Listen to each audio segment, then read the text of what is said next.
बूढ़ा चोर और संत के उपदेश का परिणाम। किसी नगर में एक बूढ़ा चोर रहता था। 16 वर्षीय उसका एक लड़का भी था। चोर जब ज़्यादा बूढ़ा हो गया तो अपने बेटे को चोरी की विद्या सिखाने लगा। कुछ ही दिनों में वह लड़का चोरी विद्या में प्रवीण हो गया। दोनों बाप बेटा आराम से जीवन व्यतीत करने लगे। एक दिन चोर ने अपने बेटे से कहा, देखो बेटा, साधु संतों की बात कभी नहीं सुननी चाहिए। अगर कहीं कोई महात्मा उपदेश देता हो तो अपने कानों में उंगली डालकर वहाँ से भाग जाना, समझे? हाँ बापू, समझ गया। एक दिन लड़के ने सोचा, क्यों ना आज राजा के घर पर ही हाथ साफ कर दूं। ऐसा सोचकर उधर ही चल पड़ा। थोड़ी दूर जाने के बाद उसने देखा कि रास्ते में बगल में कुछ लोग एकत्र होकर खड़े हैं। उसने एक आते हुए व्यक्ति से पूछा, उस स्थान पर इतने लोग क्यों एकत्र हुए हैं? उस आदमी ने उत्तर दिया, वहाँ एक महात्मा उपदेश दे रहे हैं। यह सुनकर उसका माथा टनका।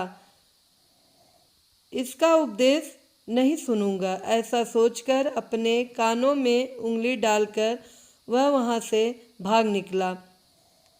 जैसे ही वह भीड़ के निकट पहुँचा, एक पत्थर से ठोकर लगी और वह गिर गया। उस समय महात्मा जी कह रहे थे, कभी झूठ नहीं बोलना चाहिए। जिसका नमक खाए उसका कभी बुरा नहीं सोचना चाहिए। ऐसा करने वाले को भगवान सदा सुखी बनाए रहते हैं। यह दो बातें उसके कान में पड़ी। वह झटपट उठा और कान बंद कर राजा के महल की ओर चल दिया।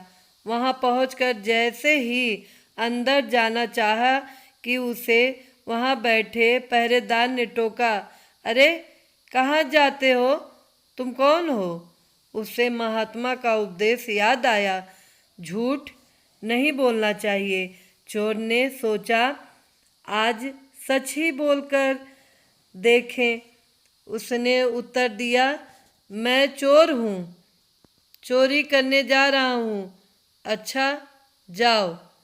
उसने सोचा, राजमहल का नौकर होगा, मजाक कर रहा है।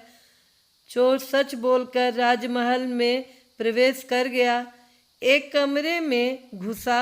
वहाँ ढेर सारा पैसा तथा जेवर देख उसका मन भी खुशी से भर गया।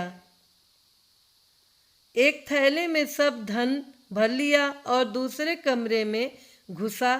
वहाँ रसोई घर था। अनेक प्रकार का भोजन वहाँ रखा था।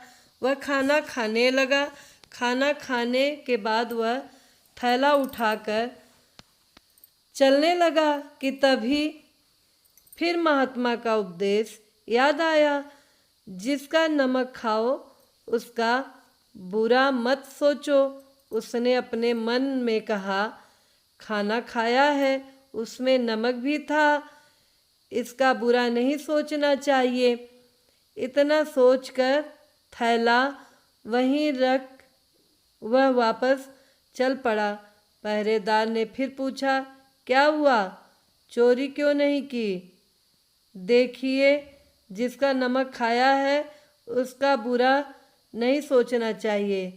मैंने राजा का नमक खाया है, इसलिए चोरी का माल नहीं लाया, वहीं रसोई घर में छोड़ आया। इतना कहकर वह वहाँ से चल पड़ा। उधर रसोइये ने शोर मचाया, पकड़ो पकड़ो, चोर भागा जा रहा है। पहरेदार ने चोर को पकड़कर दरबार में उपस्थित किया। राजा के पूछने पर उसने बताया कि एक महात्मा के द्वारा दिए गए उपदेश के मुताबिक मैंने पहरेदार के पूछने पर अपने को चोर बताया, क्योंकि मैं चोरी करने आया था। आपका धन चुराया, लेकिन आपका खाना भी खाया जिसमें नमक मिला था, इसलिए आपके प्रति बुरा व्यवहार नहीं किया और धन छोड़कर भागा। उसके उत्तर पर राजा बहुत खुश हुआ और उसे अपने दरबार में नौकरी दे दी। वह 2-4 दिन घर नहीं गया तो उसके बाप को चिंता हुई कि बेटा पकड़ लिया गया, लेकिन 4 दिन के बाद लड़का आया तो बाप अचंभित रह गया। अपने बेटे को अच्छे वस्त्रों में देखकर लड़का बोला, बापूजी, आप तो कहते थे कि किसी साधु संत की बात मत सुनो, लेकिन मैंने एक महात्मा की बात सुनी और उसी के मुताबिक काम किया तो देखिए सच्चाई का फल। मुझे राजमहल में अच्छी नौकरी मिल गई।